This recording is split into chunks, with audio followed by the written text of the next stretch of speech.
Viewer discretion is advised. All right, folks, grab your popcorn. In this situation, a stress ball might be more appropriate. Because today we are jumping onto the most mind-boggling roller coaster ride that, in my opinion, has ever happened in the DID community. And when I say roller coaster, I'm not talking about, oh, cute little fun fair stuff. I'm talking about King Ka levels. In 2018, DissociaDID and Team Pinata were kind of the power couple in the DID YouTube community. They posted videos together, separately. They had a podcast together, talking about the real scoop of what it's like living with dissociative identity disorder. They were some of the first pioneers of DID discussions on YouTube, and that's all fantastic, right?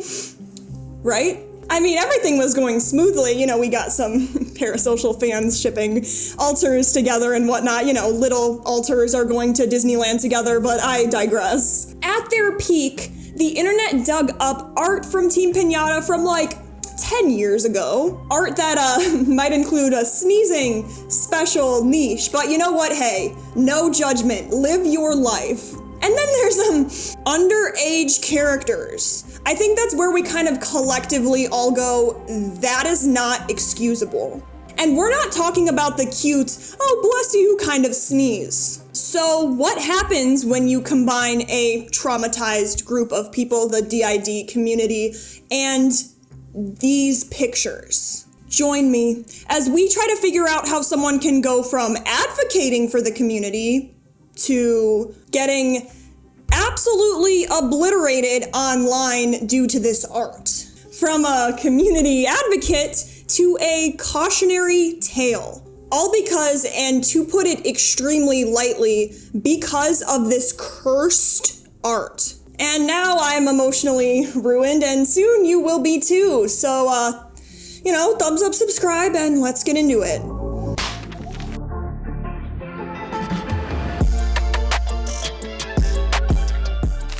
Let's hit the reset button and start from the top. Team Pinata was a YouTuber, early influencer who was claiming to have dissociative identity disorder. DID is a mental health condition in which basically a person has two or more distinct personality states. It's usually caused by some serious childhood trauma and can involve things like memory lapses when different alters are fronting. So here's the thing, a lot of people don't get diagnosed with DID until adulthood. I mean, they might have symptoms in their childhood, but Team Pinata was ahead of the game because they noticed their first alter when they were a kid, and that alter was called Risk. Fast forward to January 2004. Nan, the host of the Team Pinata system, is 15 years old and joins fanfiction.net. Alright, you know, they're 15.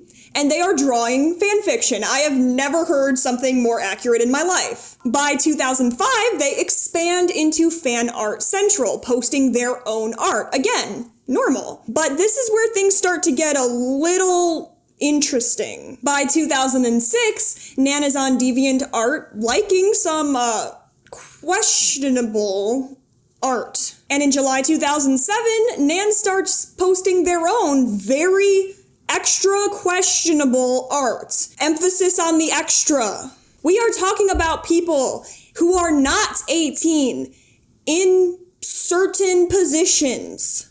Alright, fast forward to 2010. Nan is now posting to Sneeze forums. We got original characters. Characters who are already known. Sneezing. A lot. We're talking characters like Tails from Sonic, who is 10.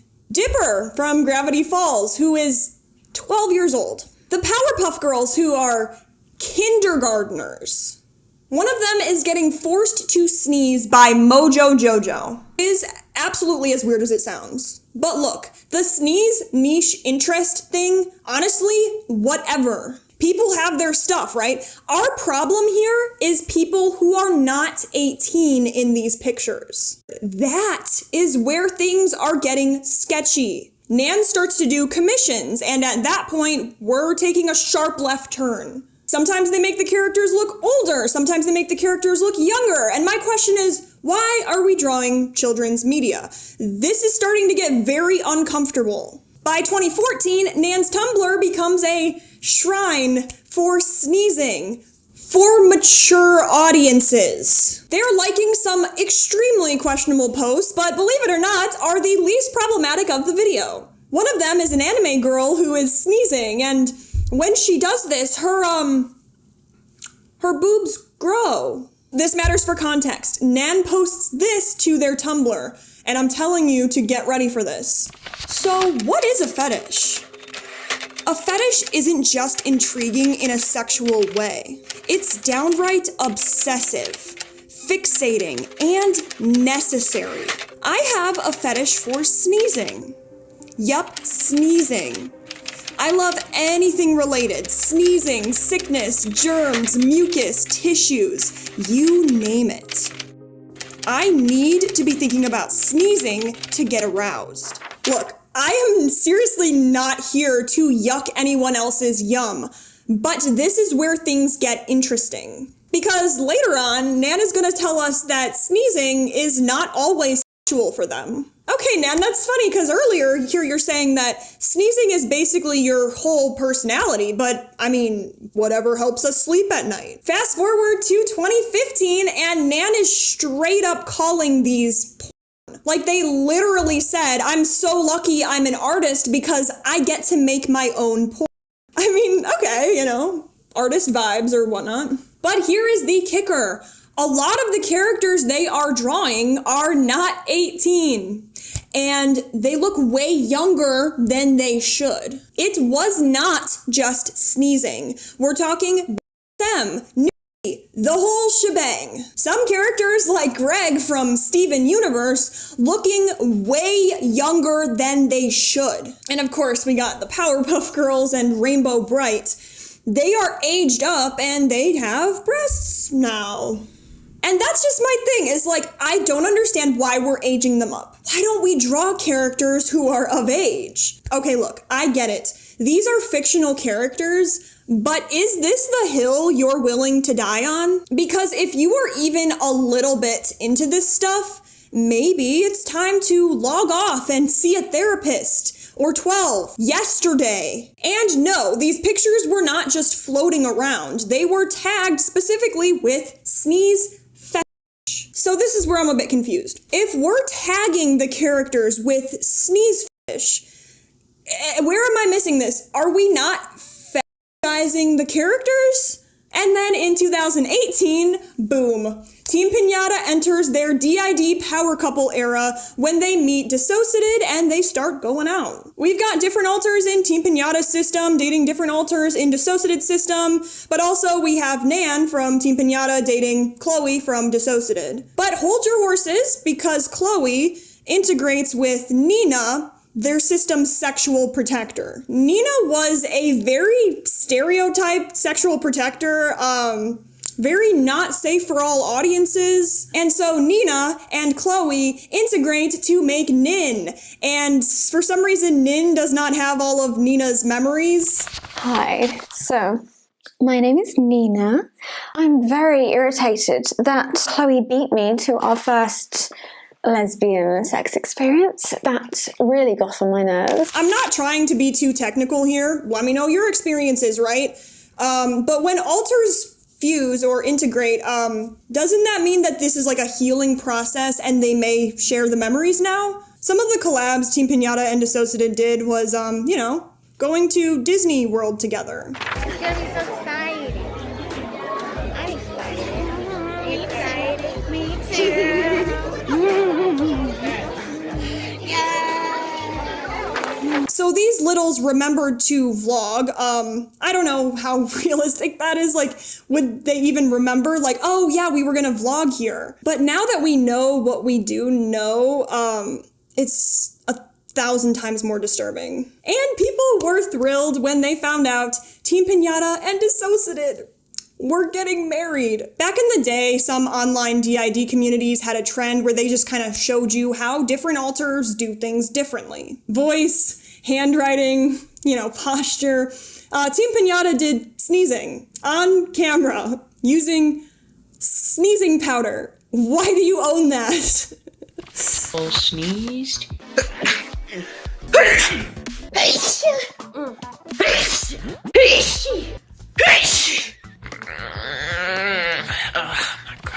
That's not giving mental health awareness. That is giving very specific hobby. I don't mind that we're doing it again. I bet you don't, Nan. I bet you don't. Okay, pause again. Why the sneeze powder? Do normal people just have that sitting next to their Tylenol in their bathroom? What are you doing with this? Why do you own this? Even assuming Team Pinata does have DID, a lot of the alters were in the video like, why are we doing this? So were they all in on it, or was Nan just like, okay guys, here's the next video idea. We're all gonna sneeze on camera. And not to be a sneeze detective, but these sneezes go on for quite some time. It's not just one sneeze, it's not just a little achoo, we're talking a montage. We didn't know this at the time, but when Team Pinata uploaded this, they had a sneeze. And that's funny, in the video, they didn't mention it. So viewers, most of whom believed they were participating in mental health awareness, were actually part of someone's kink content without knowing. That's not weird internet behavior. That is non-consensual. It kind of seems like they're presenting mature themes as innocent or educational without giving people the chance to opt out. That crosses a line because nobody agreed to be a part of that. Anyway, Nin and Nan are romantically involved. I mean, it's like yin yang. Oh, that's so cute, right? So alters are dating each other. It's basically a relationship inside of a relationship inside of a psychological labyrinth. And DissociaDID kind of popped off after they went on Anthony Padilla's YouTube channel in a video called I Spent a Day with Multiple Personalities. Very big moment, very viral, very mental health awareness. But with all this popularity, the internet did what the internet does best. Digging hard. So in April of 2020, a YouTuber called Granddad's Lounge enters the room when he makes a video about DissociaDID and Team Pinata kind of making DID into Sparkle content. He also brought up some not very safe for sanity drawings that Team Pinata has done in the past. We have die-hard fans of DissociaDID and Team Pinata-did, if you will, at this time, so they did not take Granddad's Lounge video well. People hated Granddad's Lounge's videos, like full meltdown mode, and honestly, he got so much hate, like telling him to unalive himself, he just ended up privating them. But honestly, I cannot tell if Granddad's Lounge was like the person who discovered this information or if he was just like the unlucky messenger here. On April 10th, a lot of people are still, they don't know what's going on. They're on Team Pinata's side. Team Pinata goes live and apologizes and explains, mostly explains. So recently on YouTube, somebody made a series of videos accusing me and my partner system of fetishizing the disorder because our systems like have separate relationships between us. Like Kyle and Jeremy are in a relationship, me and Nin are in a relationship. And so he made this video and it got views. And so I think that he thought, oh, okay, if I do some more, maybe I can make some more videos with more views.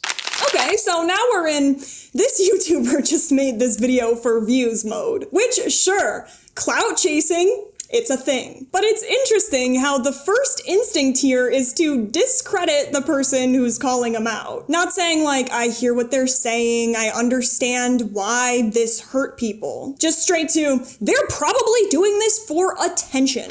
He searched through the internet and he found old drawings that I did. I was ignorant in the way I presented those drawings. I was at first very, very confused why people were upset. I used to draw fetish pictures. Now, for folks who have fetishes, you might understand that a fetish isn't always sexual. A fetish is more of an affinity. Especially for me, I'm an asexual person. I would draw these pictures of video game characters sneezing, of people's personas sneezing. I would make money. Sneezing is sexy. Sometimes. It is the only way I can experience anything sexual. I don't understand sexuality very well. I have drawn video game characters before whose canon age is underage. Those pictures I drew were not meant to be sexy. They were a homage to the character because I appreciated the character and I thought it was cute. It was my mistake to put pictures like that, as well as pictures that were actually sexual to me, in the same blog, and label that blog a porn blog. Okay, we're seriously doing the, well, sneezing isn't always for me, and therefore you shouldn't be upset explanation. The issue here was not just with their niche interest. I don't know if that was lost in translation. I didn't mean to be sexy. It was an homage. Like, okay, that might hold up for a few of the drawings, but like, are we gonna ignore the other ones? Saying, well, I didn't understand sexuality. That doesn't erase the fact that the art you made still hurt people. Confusion isn't a free pass. You can't just say, well, I didn't mean it, and move on.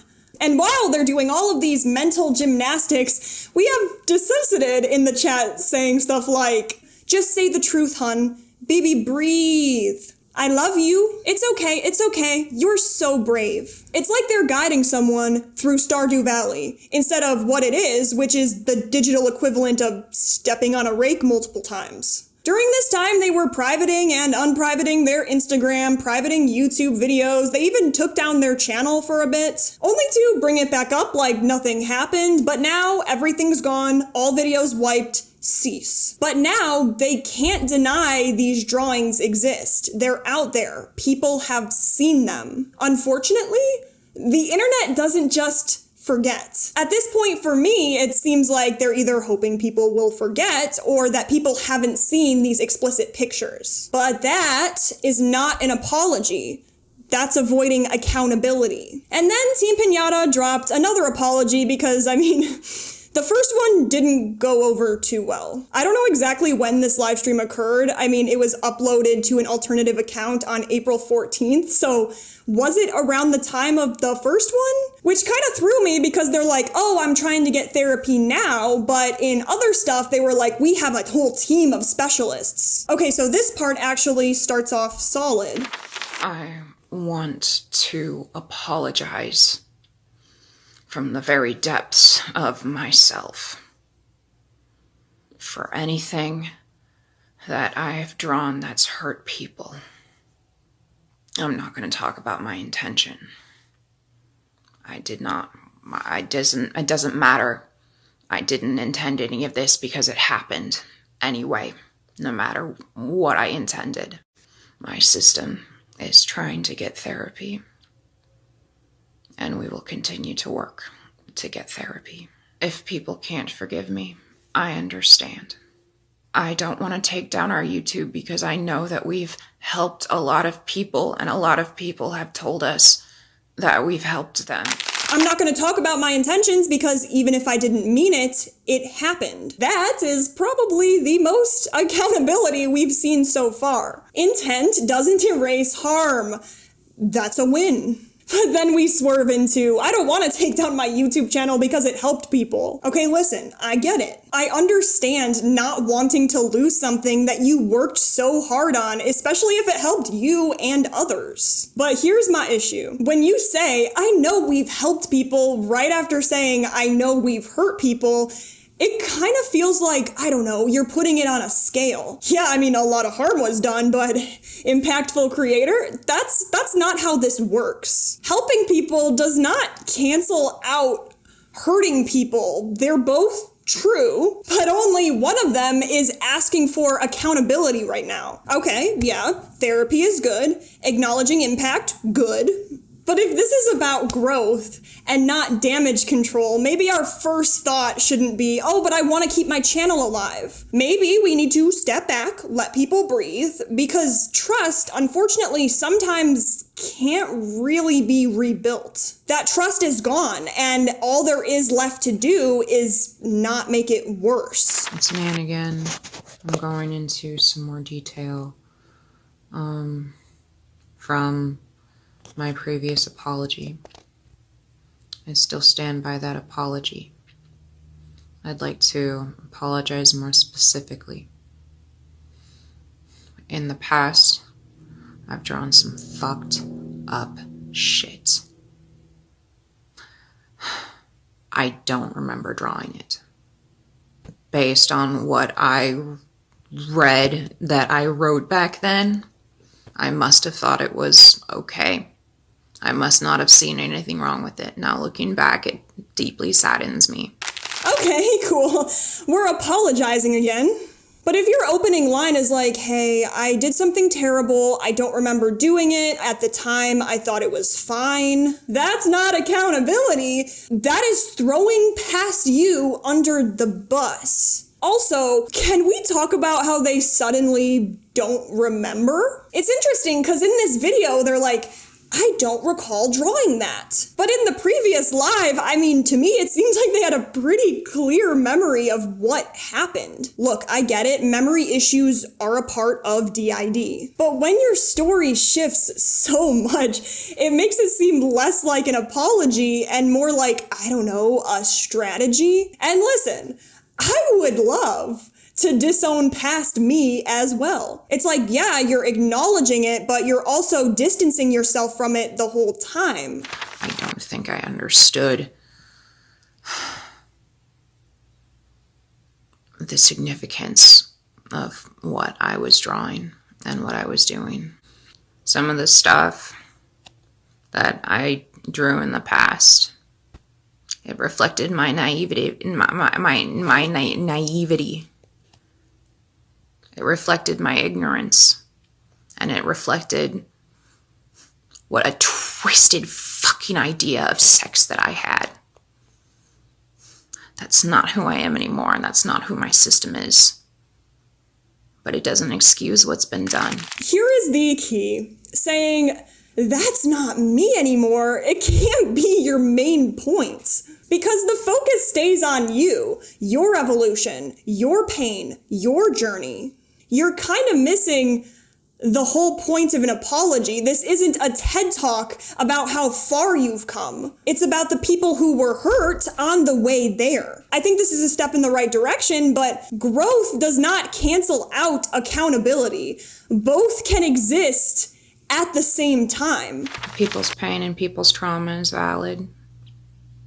And I understand that there's a lot of people who can't stand by me or my system after these kind of things. I regret what I drew. I forgot I drew it.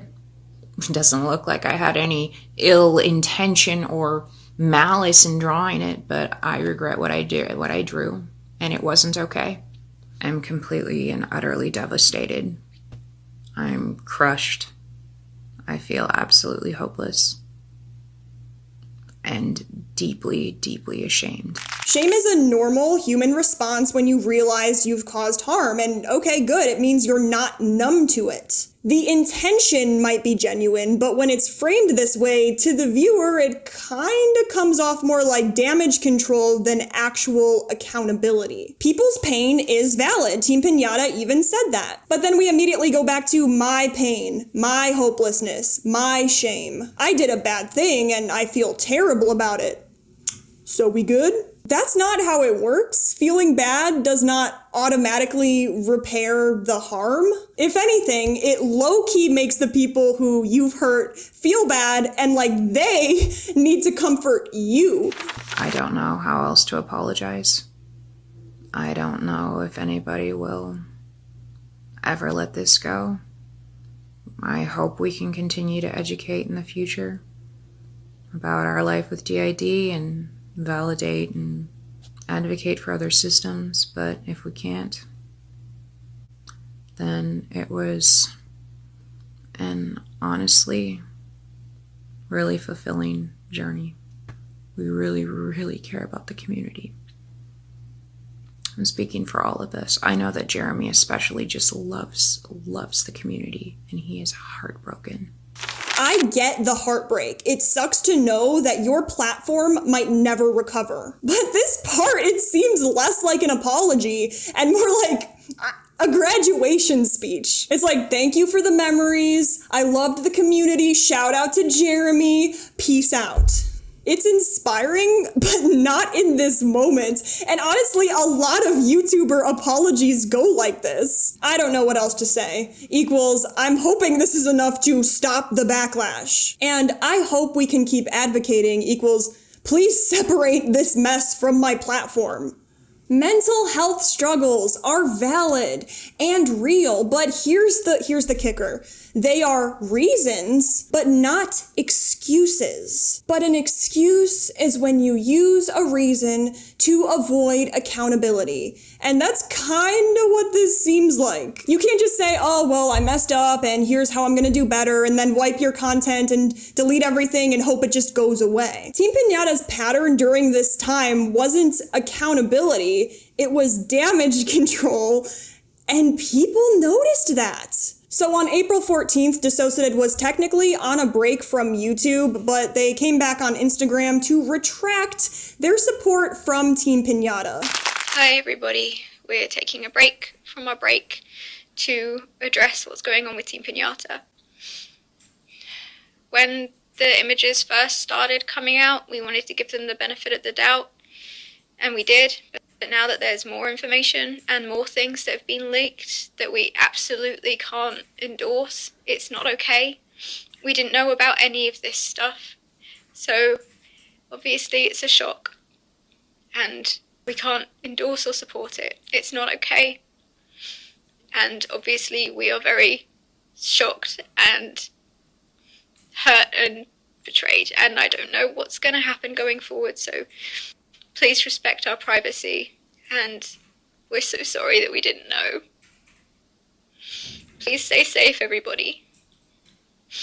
Bye. Why? Well, more allegations were coming forward, and at this point, the benefit of the doubt has officially expired.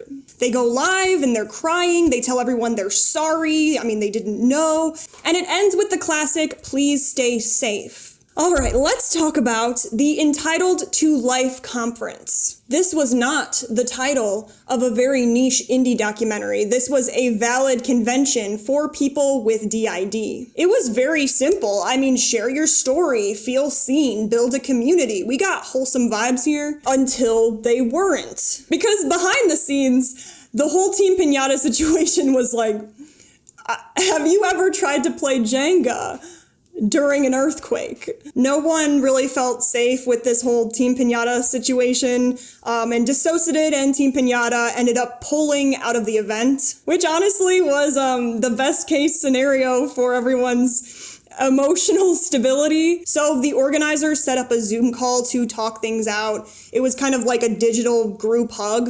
According to the entropy system, who was also going to go, the Zoom call was going fine. People were talking, concerns were being shared, and it was kind of feeling productive. And DissociaDID entered the call during the end, and the vibe kind of shifted. Apparently, DissociaDID popped on for like a minute to say, oh, we haven't had a lot of time to process this information with Team Pinata because, their parents were just doxxed. Which, to be clear, is awful. It's terrifying and deserves empathy. But at the same time, it kind of tiptoed over this outrageously large elephant in the room. Apparently, Nin from DissociaDID just kind of tried to shut the whole conversation down. The general vibe was just like, let's not talk about it. Maybe if we ignore this fire for long enough, it'll go away on its own. DissociaDID also apparently, allegedly, sent a voice message saying, the same thing that's happening to Team Pinata is what's happening to you and Fragmented Psyche.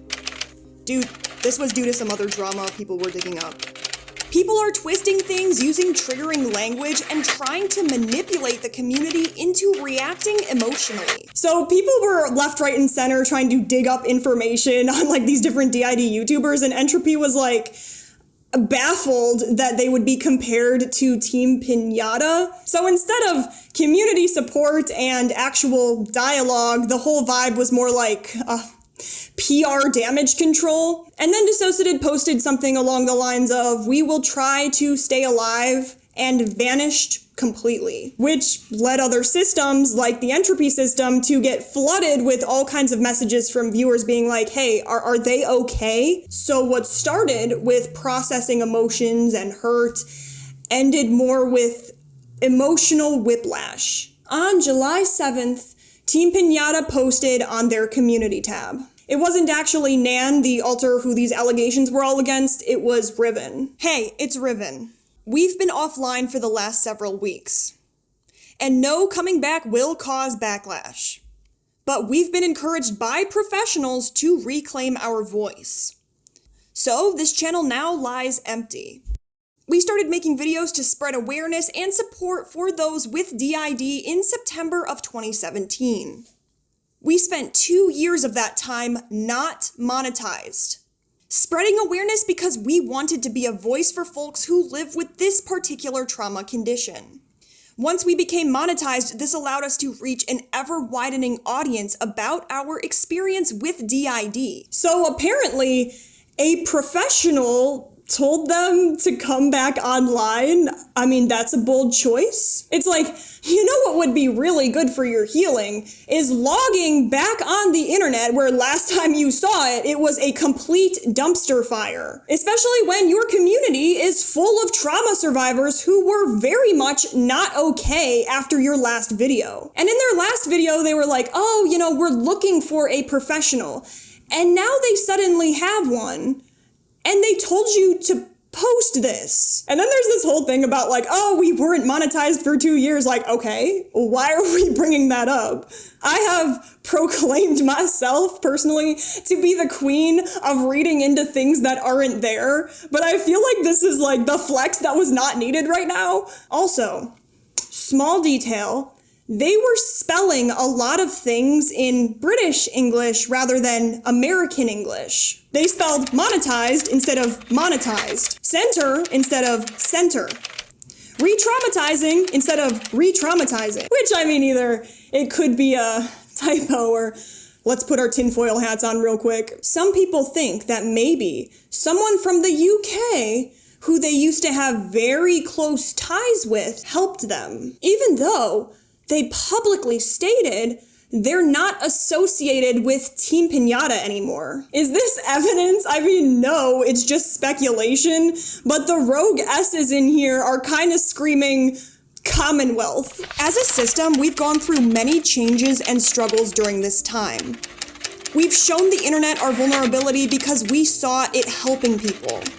It was also healing us and got us better communication with each other. We were able to connect with each other as a system more and more, and we found comrades within the DID community. We were proud of the work we did and grew so much as a system and as individuals during that time. That has recently fallen apart faster than we could ever predict or react rationally to. Why? Because a group of people wanted to see us and other mental health creators get hurt. They found a part of Nan's past that could be exploited and then displayed it in a very twisted way. There are so many fallacies to what happened. We are surprised by the sudden widespread shift in opinions people had, that so many people believed the lies that were being told, just because they didn't understand what was being presented to them. We also understand that the public opinion was being heavily influenced behind the scenes by another large DID YouTuber, which was devastating to discover.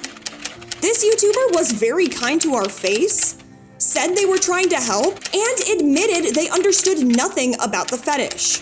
How could people see anything sexual in the drawings they did of cartoon characters, fully clothed, just sneezing? Do understand why a lot of people had issues with Nan, drawing these pictures of under 18 people sneezing when they said that sneezing was the only thing that could get them off.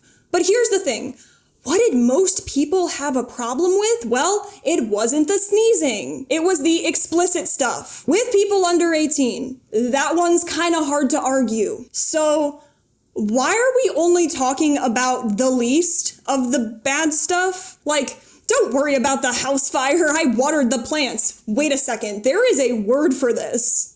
What's this? A little bit of deflection? What's this? Minimization? Definitely a little scoop of, downplaying? Yeah, it's not looking great. Blaming literally everything on, people just weren't understanding. This other person was just kind of stirring the pot. That skips over a lot of accountability. Online drama, it spirals fast. Things get lost in translation. But sometimes people are reacting strongly because there is something to react to. Also, saying the brain isn't logical when it's triggered.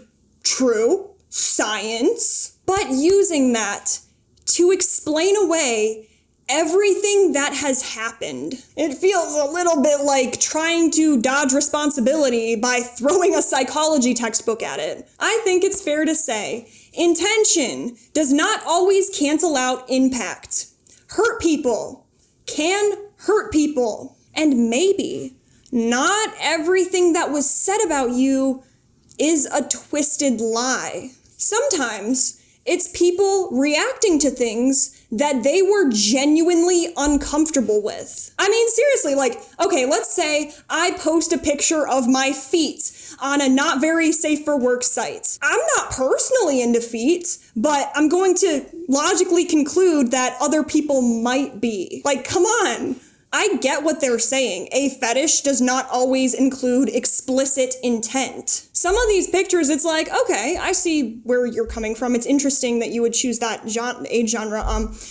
However, others are like, explain. It kind of reads like, we apologized, but we didn't have to, because we didn't do anything wrong and the community pushed us out unfairly. That naturally didn't sit well with people. People felt like this whole paragraph kind of blurred the lines about why people are upset in the first place. Let's be crystal clear right now.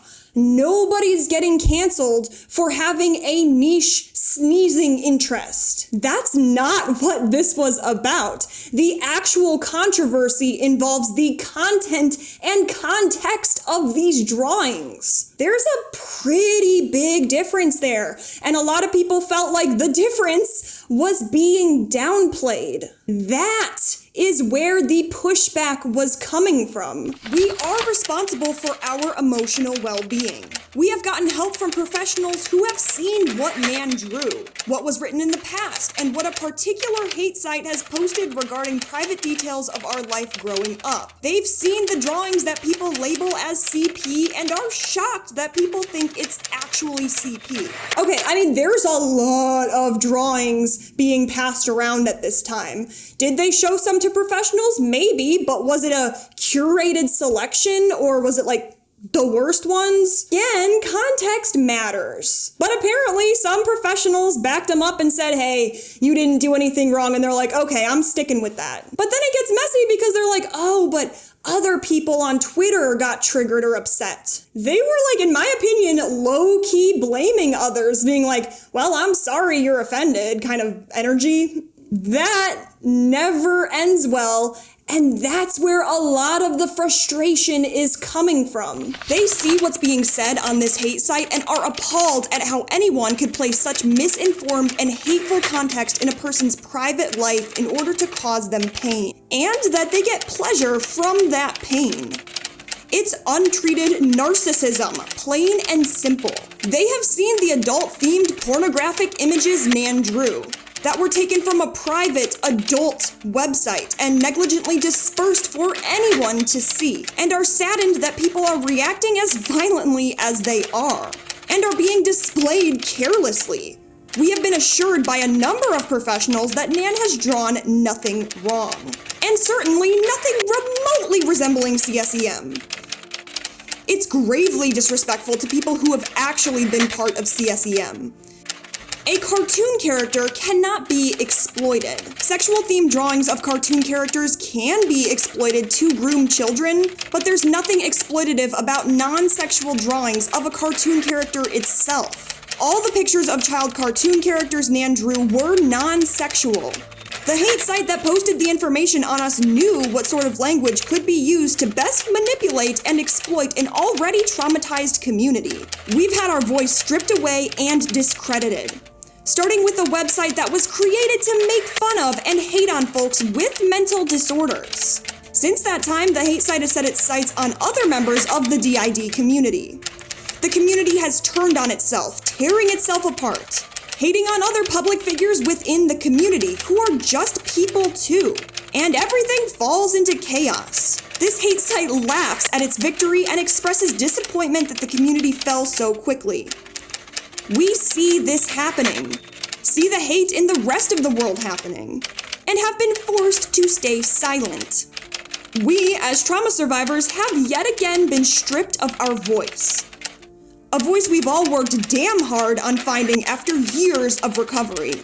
It fucking hurts. And it's taken weeks of talking to professionals and healing from re-traumatization to find our strength to have a voice again. Oh, okay, so now we're at, well, we're the real victims because our voice is being taken away. Buddy, have you been on Twitter? Because they're not buying that. Like, it does suck that you were 86th from the community, but also, actions have consequences, even if you didn't mean it that way. This whole thing isn't some villain origin story. You posted it and people reacted. That's not silencing. That is accountability with Wi-Fi, in my personal opinion. It's just me. I'm getting blame everyone but myself energy. Maybe you didn't lose your voice. Maybe you lost your shield. We won't be advocating for the DID community anymore. It's shown itself to be a toxic place. Public advocates of this community who are just traumatized people themselves are being dehumanized, being forced to apologize for things over and over with no avail, and having to endure aggressive bullying and slander from people within their community. They aren't treated as people, they're being treated as objects. They aren't allowed to make mistakes, struggle, or grow from their past. It's disgusting. People expect those in public positions to give up their right to privacy, their right to safety, their right to mental well-being for their own emotional gratification. Since emotional gratification can't come from outside oneself, the hate goes on and on. And this is the part that everyone was talking about because it felt like they were basically saying, you're all being unfair to us. You're bullying us. Even the big DID YouTubers are attacking us. And I don't know, I'm smelling guilt tripping. If your response to being called out is, well, but the entire community is toxic now, maybe it's not everyone else. I mean, maybe some of it isn't just bullying. Maybe people are holding you accountable in a way you didn't expect. At this point, there's no care for making advocating for DID our job again. It was a job that many of us loved, but that's in the past. We couldn't advocate for the DID community anymore, even if we were accepted back. All comments posted that are hateful or are referring to hate site articles on us will be completely ignored or removed. We will not give emotional or mental space to a bunch of lies written by a group of self-proclaimed Nazis and incels about personal stuff from our past which has been twisted. If people still want to watch what we make, then awesome.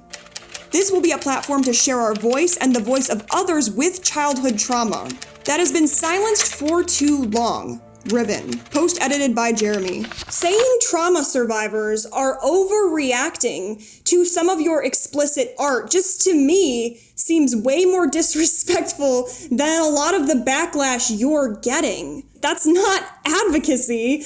That's victim blaming wrapped in trauma talk. And then we get to a second post, which is much shorter, and I'm not going to read the whole thing again because I'm not doing that again. They say that they're embarrassed by these old adult-themed posts. Nudity isn't something sexual to me, but I didn't understand at the time exactly what it meant to draw characters I liked nude.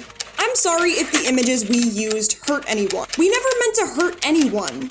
People were hurt though, and for that we are sorry. There's nothing we can say that everyone will accept. I hope people can move on in their own healing. There is no real ownership, just like a vague regret. They also say they'll keep working on themselves, which is good.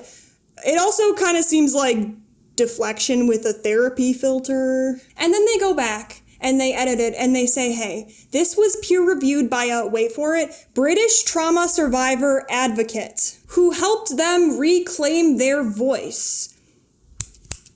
I wonder who that could be. And just when we thought things couldn't get messier, there's a side plot. So according to Fragmented Psyche, another creator in the DID community, DissociaDID was still advocating for Team Pinata behind the scenes at this point. Not only that, but DissociaDID asked Fragmented Psyche if they would ever consider being friends with Team Pinata again.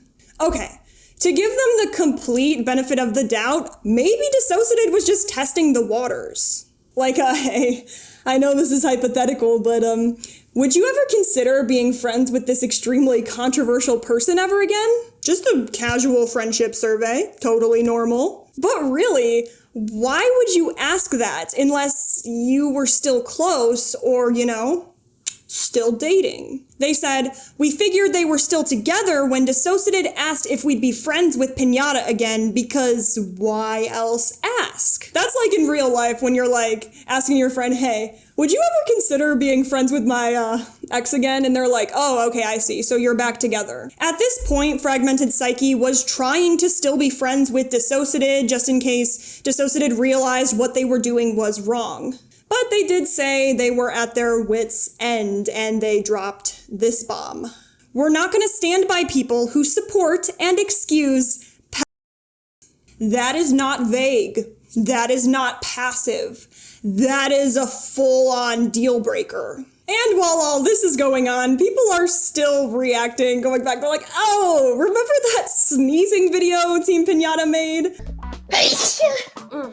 People had thoughts. It was really just them fetishizing their entire audience because they got off on people being a part of their little without people knowing. Honestly, even if that is partially true, that is not uncomfortable. That is manipulative. This isn't, oh, I posted weird art on a locked account. This isn't weird Tumblr behavior. This is pulling people into your niche interest. That is a whole different kind of messed up. This isn't just petty drama. This is people realizing that they have been exploited by someone they trusted. And the more that comes out, the worse it looks. And amid the fallout, Team Pinata returns for the final time. They post on their community tab, comments off, of course, saying they've decided not to return to YouTube after all. They say, professionals have encouraged us to come back, but we don't want to now that the internet hates us. They announced they are done. No more videos, no more online presence. They are alt-right deleting themselves from the internet. And then they apologize again, kind of. We are sorry for our part in the hurt you feel. Not exactly ringing with accountability, but right now, I'm looking at an apology. They follow it up by saying that the internet is toxic and dysfunctional. First of all, what's new? Citing all the drama and broken trust. Like, okay, to be fair, some people are on the internet just to bully for sports. The internet is not exactly known for its emotional maturity, but they unintentionally or not left chaos in their wake. And then they turn around and they're like, what a toxic community. They say they'll be focusing on healing and therapy offline, which honestly, iconic. And then they end with this. At this point, there have been too many apologies disregarded for us to think that another one will be productive. We are truly, deeply sorry, and I hope the community can heal. Please take care. So, translation, we're sorry you didn't accept the last apologies, but honestly, whatever. One of the hardest parts of growing is realizing that even if you apologize, people don't have to accept it. And that doesn't make them the bad guy. All right, cool, end of story. Thumbs up, you guys. Goodbye. Wait, what's this? In mid-July, I cannot just say, July of 2020 was crazy. More screenshots start making their rounds of alternative accounts. Because on July 19th, the internet did what the internet does best. It found receipts. Screenshots started circulating of two accounts that caught people's attention. One called Ninnaminroll, which a lot of people believed was an alt account for DissociaDID. The other is Wizardly Jaybird, formerly known as Wizardly Jemmy, an art account with a suspiciously familiar art style. Like, very familiar. The account featured a lot of artwork of Jeremy and Kyle, Team Pinata and DissociaDID's known alters drawn in romantic situations, with cute captions and soft aesthetic energy. You know, very, we broke up, but we actually didn't kind of vibe. To be fair, there is minimal evidence that this was actually DissociaDID and Team Pinata's accounts. And wouldn't you know it, Ninnaminroll is following Wizardly Jaybird. Jaybird's account was very active in July when Team Pinata was supposedly off the internet. If these accounts aren't actually Piñata'd, then someone's doing kinda like a spot-on impression. The art style, the captions, the branding it's kinda on brand. So people are like, okay, does this mean that DissociaDID and Team Pinata are still together despite DissociaDID saying back in April that they cut ties? But like, you know, in Minecraft, right, in a parallel universe, if they were still dating, why would they make it so painfully obvious? Like, to follow each other, to post the same art style, I mean, the same signatures on the art. I'm getting, what's this? Hansel and Gretel vibes. There's a little breadcrumb trail there. And once Kiwi Farms post these accounts, interestingly, Ninnaminroll's bio changed. And interestingly, when Kiwi Farms posted these accounts, immediately Ninnaminroll's bio changed. And the next day, Reddit gets involved because, of course it does. Shortly after that, Wizardly Jaybird goes private. Like, I mean, come on, of course it went private. I mean, this is the equivalent of running out the back door when the police show up at your house. And people started pointing out consistencies between Ninnaminroll and DissociaDID. Things like tone, phrasing, we even got emojis. This is like linguistics of forensics, except messier. People went digging for more proof, and honestly, I'm gonna stop there because at that point, to me, it feels a little bit invasive, so I'm not gonna share that part. Anyway, cut to Reddit, because of course there's another Reddit post. A Reddit post surfaces of somebody claiming to be Team Pinata's ex. Now, do I have concrete proof of this? Absolutely not. So at this point going forward, let's just assume this is all fake and this person was posting to be like problematic and for attention and whatnot. But people online were reacting, so let's talk about it. Everyone in my life despises Nan. They do so because they all see Nan as an abusive con artist. I, being fucked in the head from emotional abuse by this person for 18 months, have trouble seeing that. I have even talked with Nan about this, who swears up and down that they have DID despite having lost everything. My mom, however, has zero doubt that Nan is a malingerer. Well, I mean, how could you ever really know? So she told me. Me and Nan were cooking and they asked me where the vanilla extract was and I showed them. 20 minutes go by and they switched. Nan introduces themselves as another person. And I ask if they need help and they say they don't. And we go back to cooking. This alter looks at the recipe that requires vanilla extract and goes right to it. It was the damnedest thing. Here's this supposed stranger in a kitchen they've never been in with a person they've never met, and they knew exactly where everything was. And that's when I knew Nan was completely full of shit and not just borderline. And if I think back, that happened a lot. They explained it away by saying, "We have good communication in the inner world. Me and an alter would sit through a movie and someone else would come out and I'd ask them what we just watched and they'd get a message saying what it was. Or I'd be expecting to see a certain alter and they'd be getting messages from them while I waited. The communication was so good, the amnesia seemed non-existent. When I met the cat alter, they hyped him up for like 20 minutes saying that the other alters were holding him back, making me think I was gonna fucking fistfight my partner in the car. And that was my life. Chaos. The last video Nan put out about the robot alter Wendy who was split that killed Chloe's girlfriend made me go, oh, right. That's how fucking crazy that was. Which is the #1 reason why I think Chloe DissociaDID is complicit in all of it. Because I like Chloe, I chose to stay. I saw the insanity and even questioned the DID and said, okay. If someone really had DID, they'd come to the conclusion that so many of my friends and family did in 2 seconds. That Nan is totally full of shit. Entropy System was like the first one Nan interacted with, and even they got weird vibes. My gotcha moment came too late though. There was a moment in a video with Lacey and Nadia where they were looking at each other and they both just burst out laughing.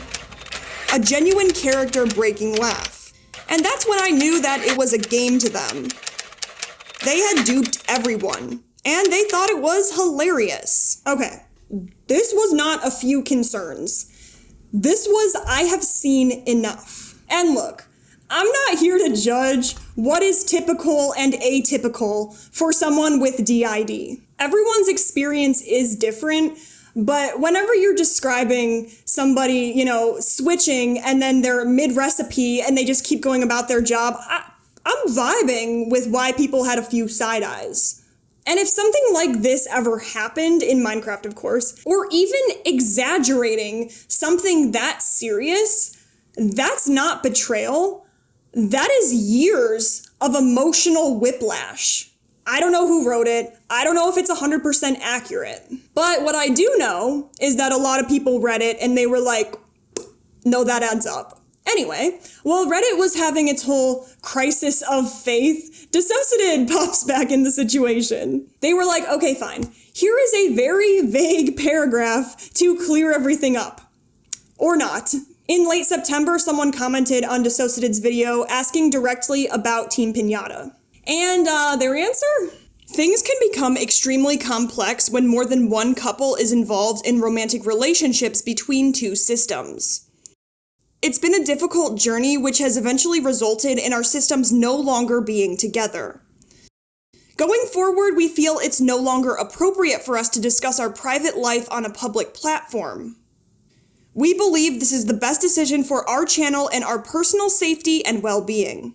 If you have to start your breakup explanation with, oh, well, there were multiple couples with multiple systems entangled, this has spiraled slightly past, it's complicated. I get it. They're saying, listen, we're not together anymore, but we are keeping our private life private. Cool. That is a totally valid boundary. Everyone deserves that. I mean, also one could argue, this wasn't private though. This was a whole public mess. When you publicly say you are cutting ties with someone and then allegedly continue engaging behind the scenes, I mean, people might ask questions. Later down the line, DissociaDID made a video and people thought they might be implying that Team Pinata had passed away. And when someone commented on YouTube about this, they're like, is Team Pinata alive? DissociaDID replied, their body is alive as far as I know, but it was a close thing.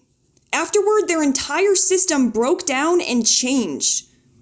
Almost everyone we knew and loved split, went dormant, fused, or otherwise didn't exist anymore. To Nin, in her traumatized state, it felt like she had killed them, and that if we hadn't left them, the people she loved would still exist. It's not my place to speak on their struggles/attempts/splits, but we would have said outright that they passed away if they weren't with us anymore. I'm so sorry for the confusion. It's been very hard for us to put any of it into words. Okay, here's the thing about fusions in DID systems. It might feel like death to some people, but clinically, Alters can't die. There is no Thanos stamp where Jamie evaporates into the trauma dust. It's more like two parts of you merging, which is beautiful and terrifying because, surprise, it is complicated. And if someone with DID fuses, you're still talking to them, just not in the same way. DissociaDID said that after this major event, their system broke down, and most of the alters they loved either fused, went dormant, or didn't exist anymore. I mean, that's heavy. We have the grief, the guilt. That stuff is real. It is okay to mourn what feels like a loss. But we kind of have to be careful when we have a large platform in a DID space. Saying things like they don't exist anymore or I killed them might feel emotionally true. But to viewers, especially those with DID, it might seem like erasure. Alters go dormant, they shift roles, they fuse. But they're not dead. Nobody got deleted. This isn't Inside Out. And these messages can scare people out of recovery, out of asking for help. And let's be so real right now. DID already has enough stigma, misinformation, and weirdly aggressive Tumblr threads. We don't need more. As of today, Team Pinata is posting on an alternative account, posting stuff about like witchcraft and making tiny houses. At the end of the day, none of this is to blame DissociaDID because evidence is not clear and I cannot imagine realizing these things about your fiance. As for Team Pinata, I do think there was some deflection, some things they weren't saying, trying to make themselves in the best light. I do think they tried multiple times from multiple angles to try to get people to forgive them, but at the end of the day, they didn't really want to take no for an answer. Trauma is complicated, but accountability shouldn't be. And I think that it is best for Team Pinata and their audience to be offline because despite any allegations, I mean, the sneeze video on its own, okay, holy shit, that was so fucking much. I don't even know how to summarize what I just witnessed. Like, what am I supposed to title this? But hey, I mean, if you found this video, enjoyed is certainly not the right word.